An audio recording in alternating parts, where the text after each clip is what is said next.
I was just an ordinary nurse, living my quiet life in scrubs and sensible shoes, when danger found me in a hospital parking lot on a Tuesday night.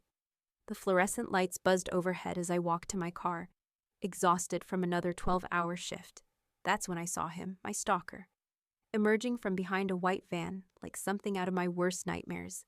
He'd been following me for weeks, leaving flowers at my apartment door, calling my work phone, showing up at the coffee shop where I grabbed my morning latte. But this time was different.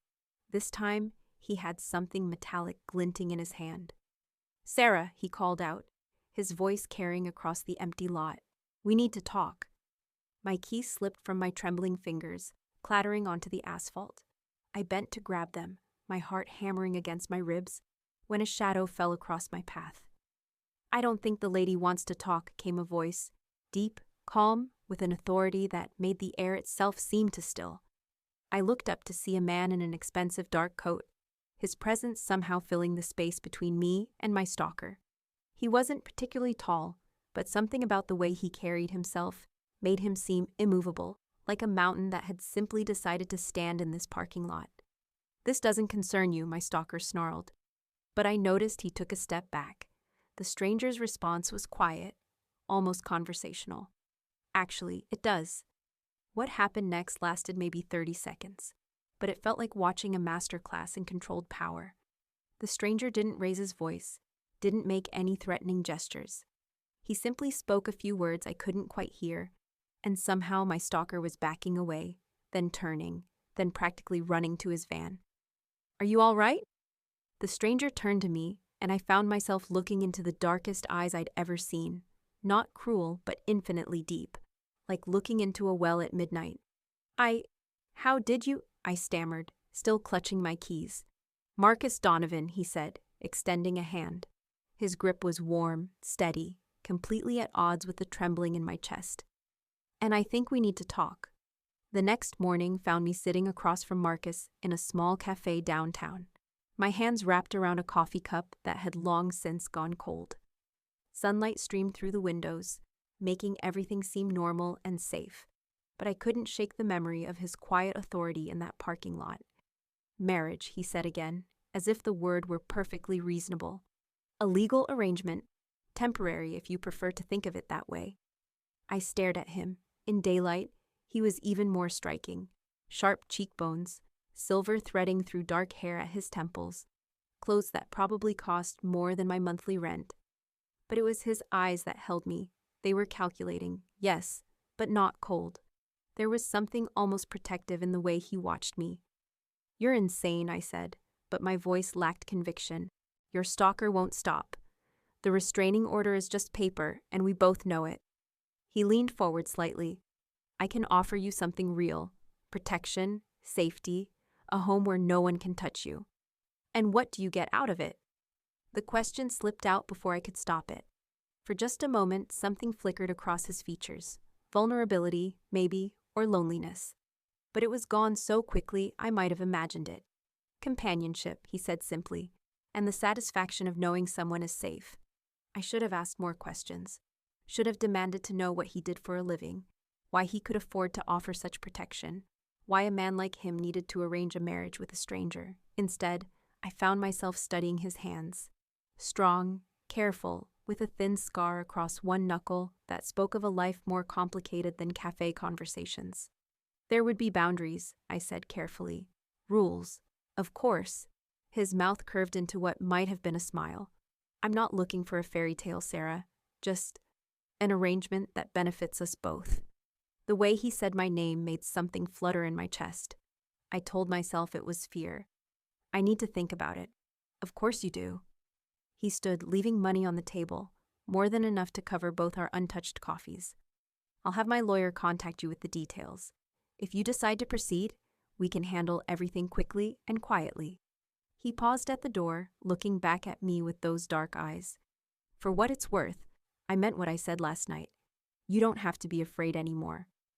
3 days later, I stood in a sterile registry office wearing the only decent dress I owned, watching Marcus sign papers with the same focus he might have brought to a business merger. His lawyer, a sharp-eyed woman in designer heels, handled the paperwork with military efficiency. Mrs. Donovan, the officiant said, and I startled at the sound of my new name. Marcus turned to me, his expression unreadable. We should probably. He gestured vaguely, and I realized he meant we should kiss. For the sake of appearances, I supposed.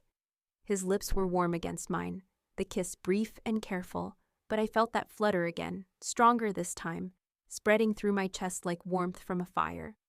When he pulled away, his eyes searched mine as if looking for something. "Ready?" he asked, and I wasn't sure if he meant ready to leave the office or ready for whatever came next.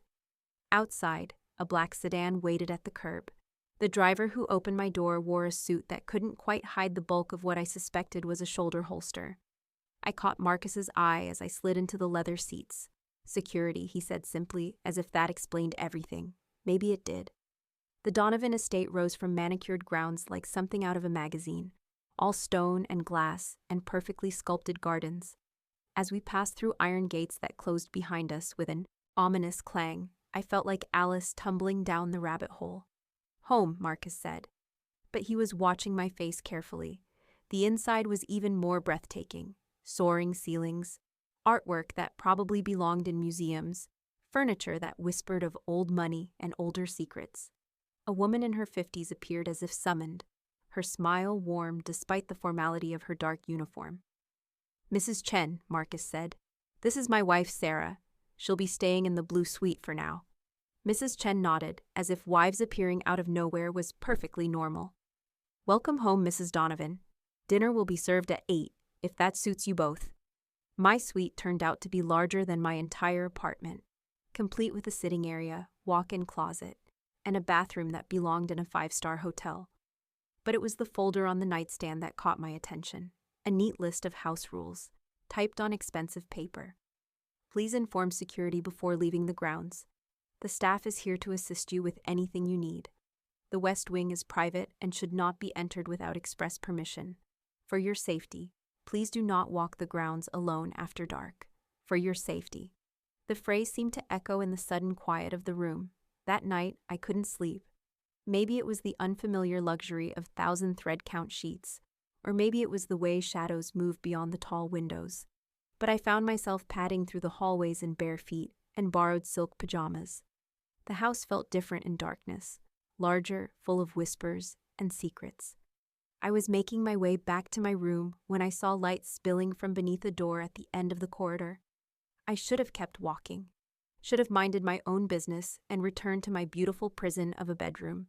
Instead, I found myself drawn forward, my hand hovering over the door handle. "You can come in," Marcus's voice came from the other side, startling me so badly I nearly cried out. He was seated behind a massive mahogany desk, still dressed despite the late hour, papers spread around him like battle plans. The light from a single lamp cast shadows across his face, making him look older, more tired. "Can't sleep either?" I asked, stepping into what was clearly his private office. "Occupational hazard," he gestured to the papers. "There's always something that needs attention." I moved closer, curiosity overcoming caution. The documents were covered in numbers, names, locations, business dealings that meant nothing to me but seemed to carry weight in his world. "What kind of business are you in?" The question I should have asked days ago finally found its voice. For a long moment, he didn't answer. Then, "The kind that allows me to offer you protection." It wasn't really an answer, but something in his tone told me not to push. Not yet. "The house rules," I said instead. "They're quite specific. Experience has taught me that specific rules keep people safe." He stood, moving to the window that looked out over the dark grounds. "People I care about." The way he said it made me wonder who else he might have failed to protect. "Sarah." He turned back to me, and in the lamplight, his eyes looked almost vulnerable. "I need you to promise me something. Never leave the estate alone, not for any reason. If you need to go somewhere, tell me first." The intensity in his voice sent a chill down my spine. "Marcus, what aren't you telling me?" "More than you're ready to hear," he said quietly. "But I need that promise." I looked at this man I'd married, this stranger who'd offered me safety in exchange for what exactly? Companionship, he'd said, but standing there in his midnight office, I sensed layers beneath that simple word. "I promise," I heard myself say. The relief that crossed his features was so profound it took my breath away. A week passed in a strange sort of domestic dream. I learned the rhythms of the house, Mrs. Chen's quiet efficiency, the gardeners who appeared like clockwork, the way certain rooms stayed locked and certain conversations ended when I entered them. Marcus was attentive. He joined me for breakfast each morning, asked about my day, listened when I talked about maybe returning to nursing once things settled down. But there was always that sense of something held back, some part of himself he kept carefully guarded. "I'd like to show you the grounds properly," he said one morning over coffee and pastries. I was definitely going to have to work off eventually. "If you're interested." The tour was a revelation. The estate was vast. Gardens that rolled into vineyards, a stable with horses that nickered softly when we approached. Even a small lake with a dock that jutted into water so clear I could see the bottom. "It's beautiful," I said, and meant it. "My grandfather's vision," Marcus replied, his hand settling at the small of my back as we walked. He believed in creating something that would last. The touch was casual, probably meaningless, but it sent warmth spreading through me that had nothing to do with the afternoon sun. That's when I noticed the man in the dark suit standing near the tree line, nearly invisible, but undeniably there. "Security?" I asked. Marcus followed my gaze. "Always." He didn't seem bothered by the constant surveillance. If anything, he seemed reassured by it. "Do you ever feel watched?" I asked. His laugh was dry. "Every moment of every day, but I've learned to find comfort in it. It means the people I care about are safe." There was that phrase again, people I care about. I wondered if I counted among them, or if I was simply an obligation he'd taken on. We were heading back toward the house when the sound cut through the afternoon air, a low mechanical whir that made Marcus freeze mid-step. "Inside," he said, his voice sharp with command. "Now." The man by the trees was already moving, speaking rapidly into what I now realized was a radio. Other figures emerged from concealment I hadn't even noticed, all of them focused on the sky. "Marcus, what?" "Inside, Sarah." His hand closed around my wrist, not painfully, but with unmistakable urgency. "Please." As he hustled me toward the house, I caught a glimpse of what had triggered the response. A small drone, circling high above us like a mechanical vulture. By the time we reached the front door, it was gone, but the tension remained. Marcus was already on his phone, speaking in clipped sentences to someone on the other end. "Sweep the perimeter. I want to know how it got through. And run the footage. I want to know who's watching us." Watching us. The words sent ice through my veins.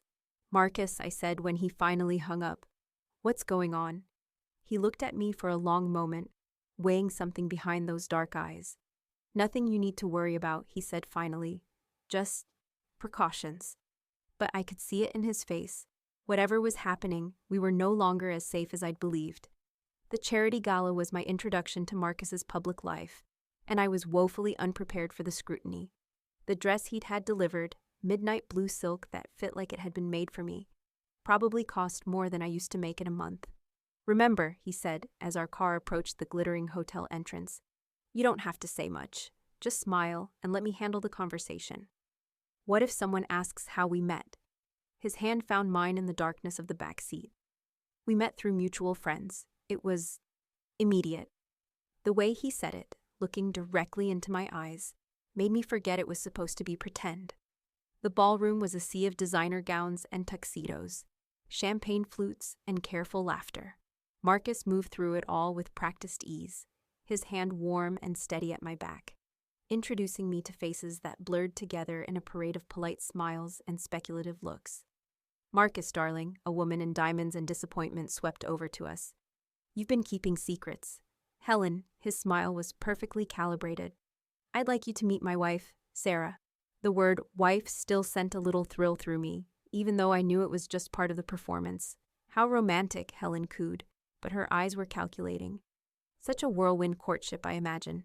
"When you know," Marcus replied smoothly, but I caught the slight tension in his shoulders. As the evening progressed, I began to notice things.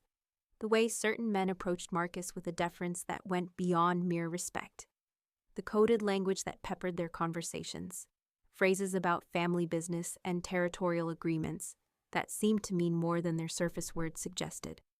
Your husband's quite influential, a silver-haired man told me during a brief moment when Marcus was occupied elsewhere. The Donovan name carries significant weight in this city. Does it?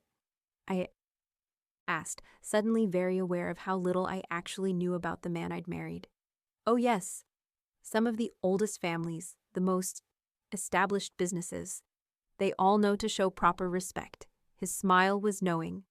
You're a very fortunate woman, Mrs. Donovan. Fortunate. The word sat strangely with me as I watched Marcus return, his presence somehow shifting the dynamic of every group he joined.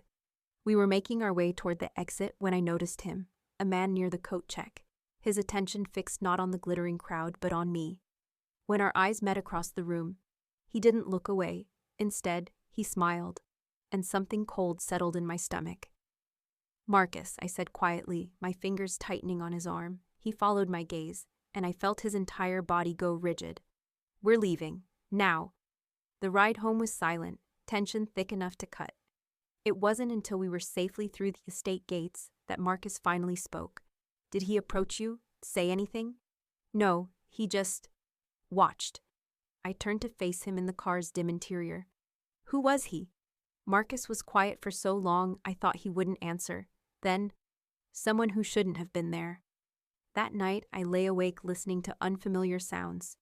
Car doors closing, voices speaking in urgent undertones, footsteps on gravel that suggested the security presence around the house had doubled.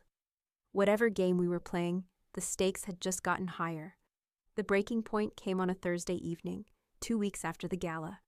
I was looking for Marcus to ask about dinner plans when I heard voices coming from the garage. His voice, but different somehow. Harder, cold in a way that made my skin prickle. The garage door was slightly ajar, and through the gap, I could see Marcus standing over a man tied to a chair.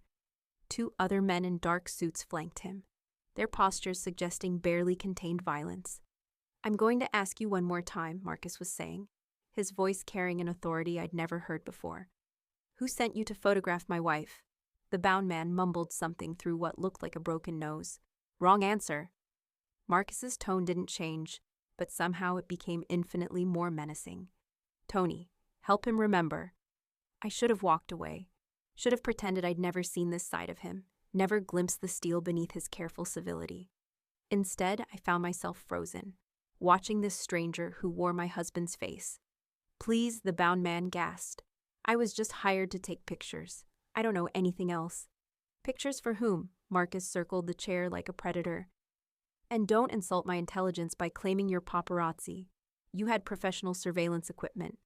That's when the man raised his head, and I saw his face clearly for the first time. He was young, maybe mid-20s, with the desperate look of someone in way over his head. The Morettis, he whispered. They wanted to know about your wife, about her routine, her security detail. The silence that followed was deafening.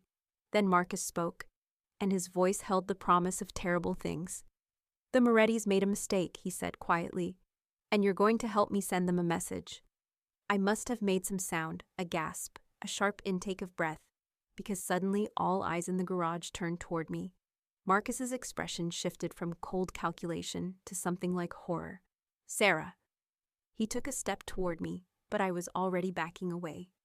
I ran, through the house, up the stairs, into my room where I locked the door and pressed my back against it, my heart hammering so hard I thought it might burst.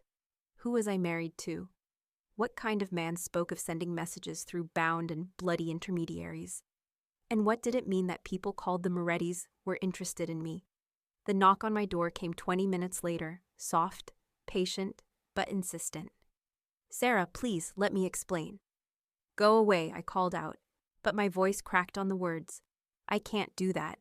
His voice was gentle now, back to the Marcus I thought I knew. Please, just let me explain. Against my better judgment, I opened the door. He stood in the hallway looking rumpled and tired, his expensive suit somehow disheveled despite his careful composure. You're Mafia, I said. It wasn't a question. He didn't deny it. Among other things. Among other things, I stared at him. What else is there? Drug running, murder, protection rackets. Business, he said simply. Legitimate business mostly. But yes, my family has traditional connections. My family. The phrase sent new chills through me. The marriage, I said slowly. This wasn't about protection from my stalker, was it? This was about something else entirely. No. His response was immediate, forceful. Sarah, I swear to you, that threat was real. I married you to keep you safe. Safe from what? From whom? He ran a hand through his hair, destroying its perfect styling. From people like the Morettis. From people who would use you to get to me. The pieces were starting to fit together in ways that made my head spin. Use me how? You're my wife now. That makes you valuable to my enemies. He stepped closer, his eyes intense. It also makes you valuable to me. The way he said it made my breath catch. Marcus. I know this isn't what you signed up for, he said quietly. If you want to leave, and go where? The words came out harsher than I intended. You said it yourself, I'm valuable to your enemies now. There's no going back to my old life, is there? The look on his face was answer enough. I turned away from him, moving to the window that looked out over the grounds that had seemed so peaceful just hours ago. Now I could see them for what they really were. Not gardens, but battlements. Not beauty, but barriers. What happens now, I asked. Now, he said, and his voice was carefully controlled. You decide if you can live with what I am. The irony wasn't lost on me. I'd married a stranger for safety, only to discover that safety itself was an illusion. The real question was whether I could live with the man who'd tried to give it to me anyway. I spent the next few days in a strange sort of limbo, going through the motions of normal life while everything I thought I knew rearranged itself around me. Marcus gave me space, but I could feel his attention like a physical presence, watching, waiting, ready to catch me if I fell or let me go if I ran. The problem was, I had nowhere to run to. My old apartment had been sublet. My job at the hospital felt like someone else's life. Even my friend Jenny, when I called her, seemed to sense something had changed in ways I couldn't explain. You sound different, she said during our brief conversation. Older, maybe, or, I don't know, more serious. More serious. That was one way to put it. Marriage changes you, I said, which was true enough. Must be some husband, she laughed. When do I get to meet this mysterious Mr. Donovan? The question hung in the air between us. How do you introduce your best friend to your Mafia husband? How do you explain a life that's become equal parts luxury and danger? Soon, I lied. We're still adjusting. After I hung up, I found myself staring at my reflection in the bathroom mirror. Jenny was right. I did look different. There was something in my eyes that hadn't been there before. A wariness that came from seeing too much too quickly. That's when the restlessness hit me. I needed air, space, something that felt like my own choice, rather than another carefully orchestrated move in someone else's game. I remembered Marcus's rule about not leaving alone, but surely a quick trip to see Jenny wouldn't hurt. She lived 20 minutes away, in the same neighborhood where I used to feel safe and normal. I could be there and back before anyone even noticed I was gone. The keys to the small sedan Marcus had given me were hanging by the kitchen door, and Mrs. Chen was nowhere to be seen. For once, the house felt empty, unguarded. I should have known better. The drive to Jenny's apartment was blissfully ordinary. Traffic lights and coffee shops, and people going about their normal lives. For 20 precious minutes, I could pretend I was still one of them. Jenny's hug was fierce and familiar. You look amazing, she said, stepping back to study me. Expensive. Marriage definitely agrees with you. We settled onto her couch with wine and gossip, and for an hour I let myself sink into the comfort of friendship and normalcy. But even as we talked, part of me remained alert, watching the windows, listening for sounds that didn't belong. You're jumpy, Jenny observed. Everything okay? Just tired, I said, but I could tell she wasn't buying it. Sarah, if something's wrong. Everything's fine, I interrupted too quickly. Really, I should probably head back soon. Jenny walked me to the door, her expression concerned. You'll call if you need anything, right? Anything at all? Of course. I hugged her goodbye, breathing in the scent of her familiar perfume. I'll call soon. I was 3 blocks from her apartment when I noticed the white van in my rearview mirror. It had been behind me when I left Jenny's building, and it was still there as I turned onto the main road. My hands tightened on the steering wheel. Maybe it was coincidence. Maybe I was being paranoid. But when I took a random turn, the van followed. My phone was in my purse on the passenger seat, but reaching for it would mean taking my eyes off the road, off the van that was steadily closing the distance between us. The rational part of my mind was cataloging options: police station, hospital, anywhere public with security cameras and witnesses. But the growing fear in my chest was whispering a different truth. Whoever was in that van had been waiting for me to be alone, vulnerable, away from Marcus's protection. The van accelerated suddenly, pulling alongside my car. I caught a glimpse of the driver, young, determined, with dead eyes that made my blood freeze. Then they rammed me. My car spun sideways, tires screaming against asphalt. I fought to maintain control, but the van hit me again. Harder this time, sending me careening toward the guardrail. The world went white, then black, then strange and tilted. When consciousness returned, I was no longer in my car. The warehouse smelled of rust and abandonment, and my wrists ached from the zip ties that held them behind the chair I'd been bound to. My head throbbed where it had hit something during the crash, and my mouth tasted of blood and fear. "She's awake," someone said, and footsteps approached across the concrete floor. The man who came into view was older than I'd expected, maybe 50, with silver hair and expensive clothes that seemed out of place in the industrial decay around us. He pulled up another chair and sat down across from me, his posture relaxed, almost conversational. "Mrs. Donovan," he said, and his voice carried a faint accent I couldn't place. "I apologize for the rough treatment. My associates can be enthusiastic." "Who are you?" My voice came out as a croak. "Vincent Moretti," he said, as if the name should mean something to me. When I didn't react, he smiled. "Your husband hasn't told you about our family. How disappointing. We've known each other for years." Moretti, the name the bound man in Marcus's garage had whispered. "What do you want?" I asked. "Information," he said simply. "About your husband's recent acquisitions. About certain financial instruments that have come into his possession."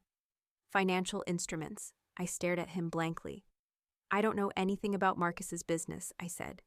Vincent's smile widened. "Oh, but you know more than you think.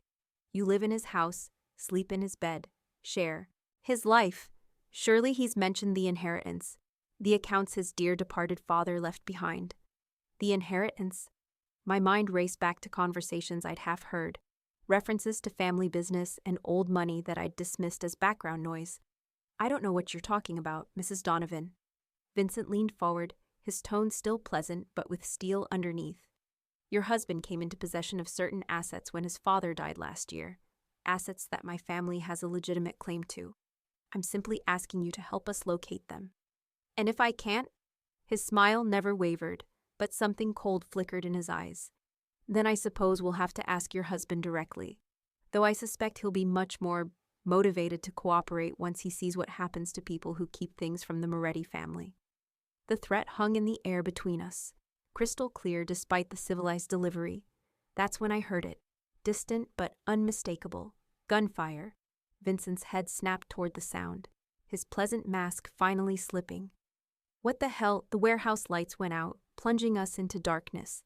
In the sudden chaos, I heard shouting, running footsteps, the sharp crack of more gunshots. Then a voice I knew, cutting through the noise like a blade. "Let her go, Vincent. Now." Marcus. Somehow, impossibly, he'd found me. Emergency lighting flickered on, casting everything in hellish red. Vincent was on his feet now, a gun in his hand that seemed to have appeared from nowhere. "Marcus," he called out. "So good of you to join us. I was just having a lovely conversation with your wife about family history." "The only conversation you need to worry about is the one we're about to have." Marcus's voice came from somewhere in the shadows beyond the lights. "Let her go, and maybe you walk out of here." Vincent's laugh was ugly. "I don't think you're in a position to make demands. After all, I have something you want." "And I have something you need," Marcus replied. "Your life." The simple certainty in his voice sent chills down my spine. This wasn't the Marcus who brought me morning coffee or worried about my safety.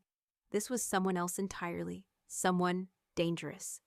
"The accounts, Marcus," Vincent called out. "Your father's hidden assets. Tell me where they are, and your wife goes home safely." "My father's assets died with him," Marcus's voice was closer now, moving through the darkness like a stalking predator. There's nothing for you to claim. Liar, Vincent's composure finally cracked. We know about the offshore holdings, the trust funds, the real estate portfolios. Your father owed my family a debt, and that debt transfers to you. My father owed you nothing. Marcus stepped into the circle of emergency lighting, and I gasped. He was dressed all in black, tactical gear that made him look like something out of an action movie.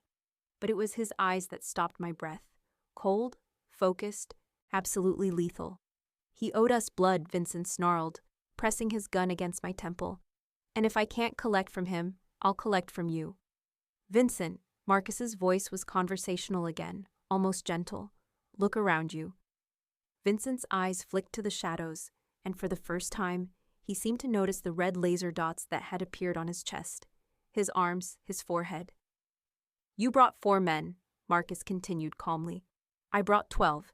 You have 1 gun. My people have enough firepower to level this place. So let's discuss this like civilized men. The silence stretched taut as a wire. I could feel Vincent's hand trembling where he gripped the gun, could smell his sweat and fear mixing with the warehouse's industrial decay. The woman, Vincent said finally. She stays with me until you transfer the accounts. No. Marcus's refusal was absolute. She walks out now, or you don't walk out at all. Marcus, I spoke for the first time since he'd arrived, my voice barely above a whisper. What accounts? What is he talking about? Marcus's eyes met mine across the space between us, and in them, I saw truth. Vincent wasn't entirely wrong. There were accounts, assets, something worth killing for. Family business, Sarah, Marcus said quietly. Money that was earned in blood and has been nothing but trouble ever since. Trouble you inherited, Vincent pressed. Trouble that belongs to both our families. My father made his choices, Marcus replied. I'm making mine. The red dots on Vincent's body multiplied, and I realized Marcus's people had moved closer, tightening the net. Last chance, Vincent. Let her go. For a moment, I thought Vincent might actually do it. His grip on the gun loosened slightly, and I felt a flutter of hope. Then he smiled, and I knew we were all about to discover exactly how far Marcus would go to protect what was his. You want her? Vincent's voice rose to a shout. Come and take her. Everything happened at once. Vincent spun, trying to use me as a human shield while firing wildly into the shadows. I threw myself sideways, the chair toppling over as zip ties bit into my wrists. The answering gunfire was deafening, muzzle flashes lighting up the warehouse like deadly fireworks. I pressed my face to the concrete, eyes squeezed shut, waiting for it to end. When the shooting stopped, the silence was absolute. Sarah. Marcus's hands were suddenly on me, cutting through the zip ties, checking for injuries with desperate efficiency. Are you hurt? Did he hurt you? I looked around the warehouse. Vincent lay motionless near the overturned chair, his expensive clothes ruined by spreading crimson. His associates were nowhere to be seen. Whether dead or fled, I couldn't tell. I'm okay, I managed, though my voice shook. I'm okay. Marcus pulled me against his chest, his arms wrapping around me with fierce protectiveness. I could feel his heart hammering against my cheek, could sense the adrenaline and fear and rage that he was fighting to control. You left the house, he said into my hair. You broke your promise. I know. Tears I hadn't realized I was crying soaked into his tactical vest. I'm sorry. I needed to feel normal for a little while. His laugh was shaky. Normal is overrated. As his people moved through the warehouse, securing the scene and cleaning up evidence I probably didn't want to think about too hard, Marcus held me in the red emergency lighting. The accounts Vincent mentioned, I said finally. They're real, aren't they? His arms tightened around me. Yes. And they're worth killing for? Apparently. I pulled back to look at his face. What happens now? Now, he said, his thumb brushing away my tears. You decide if you can live with a man who just killed to protect you. The question hung between us like a challenge. Could I live with violence done in my name? Could I accept protection that came at such a cost? Looking into his eyes, dark, dangerous, but undeniably devoted, I realized the answer had been building in me for weeks. Take me home, I said. The drive back to the estate was quiet, except for the low murmur of Marcus's phone conversations with people I was learning not to ask about. I sat in the passenger seat, wrapped in his jacket, watching familiar landmarks slide past and trying to process what had just happened. I'd been kidnapped, shot at, rescued by my husband's private army, and somehow, the most shocking thing was how right it felt to be sitting beside him now. How safe I felt despite everything that had just happened. "The inheritance Vincent mentioned," I said as we passed through the estate gates. "How much are we talking about?" Marcus was quiet for so long I thought he wouldn't answer. Then, "Enough to retire comfortably. Enough to disappear if that's what you wanted." "Is that what you want?" "I want you to be safe." His knuckles were white on the steering wheel. "I want to give you the life you deserve, not drag you deeper into my family's sins." "What if I don't want to be safe?" The words surprised me as much as they seemed to surprise him. "What if I want to be with you instead?" He parked in front of the house, but didn't get out, didn't look at me. "Sarah, you don't understand what you're saying. Tonight was just the beginning. There will be others, people who want what my father left behind, people who see you as a weakness they can exploit. Then we deal with them." "We?" He turned to face me then, his expression unreadable. "I'm your wife, Marcus. For real now, not just on paper." I reached for his hand, surprised by how steady my voice sounded. "You married me to keep me safe. But maybe I can help keep you safe too." His fingers intertwined with mine, warm and strong and slightly trembling. "You don't know what you're asking for." "I'm not asking for anything," I said. "I'm telling you what I choose." We sat there in the darkness, hands joined, the weight of everything that had changed settling around us like snow. "There's something else," Marcus said finally. "Something I should have told you before." My heart skipped. "What?" "I love you." The words came out rough, unpolished, like he wasn't used to saying them. "I didn't plan it, didn't want it to happen, but I love you, Sarah, and that makes everything so much more dangerous." The confession hung in the air between us, fragile and precious. "Good," I said, and leaned over to kiss him. This time, the kiss wasn't careful or tentative. It was full of fear transformed into determination, loneliness becoming connection, two people who'd found each other in the strangest of circumstances and decided to hold on. When we finally broke apart, both of us breathing hard, Marcus rested his forehead against mine. "So what now?" he asked. "Now," I said, echoing words he'd spoken to me before.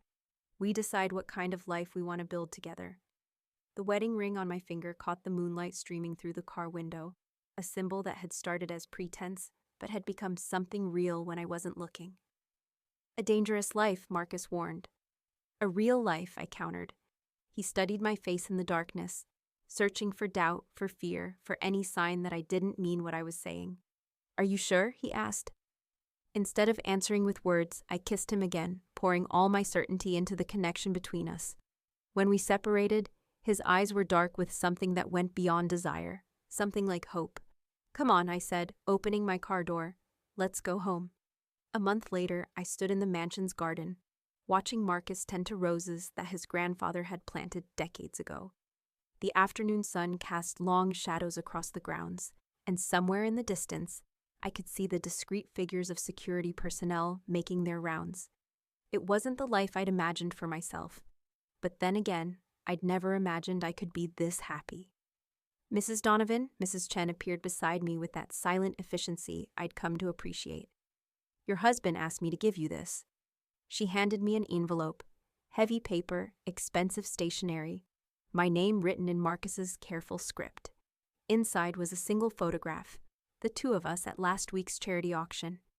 His arm around my waist, both of us laughing at something someone had said.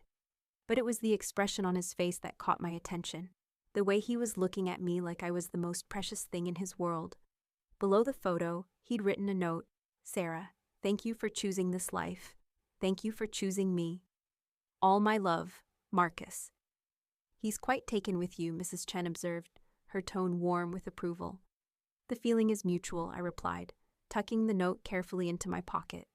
As if summoned by our conversation, Marcus appeared beside us, dirt on his hands and satisfaction in his expression. "The roses are coming along nicely," he said, dropping a kiss on the top of my head. "My grandfather would be pleased." "What would he think of your choice in wives?" I asked teasingly. Marcus's arms came around me from behind, and I leaned back against his chest. "He'd say I married above my station." Mrs. Chen made a pleased sound and disappeared back toward the house, leaving us alone in the garden. "Any regrets?" Marcus asked quietly. I thought about it seriously, the danger, the uncertainty, the way my old life had vanished like morning mist. Then I thought about the man holding me, the security of his arms, the way he looked at me like I was his whole world. "Just one," I said. His arms tightened around me. "What's that?" I wish I'd known from the beginning what I was getting into. I turned in his embrace to face him. I would have said yes sooner. His smile was brilliant, transforming his face from merely handsome to absolutely devastating. "Well," he said, leaning down to kiss me, "we have plenty of time to make up for it." As his lips met mine, I heard the distant sound of a helicopter approaching. Probably business, probably something that would require his attention and careful handling. But for this moment, in this garden, with this man who'd offered me protection and given me love instead, I was exactly where I belonged. The simple nurse who'd agreed to marry a stranger for safety was gone. In her place stood a woman who'd chosen her own dangerous path, who'd found love in the most unlikely circumstances, and who was ready for whatever came next. After all, as Marcus had once told me, safety was overrated, but love was worth any risk.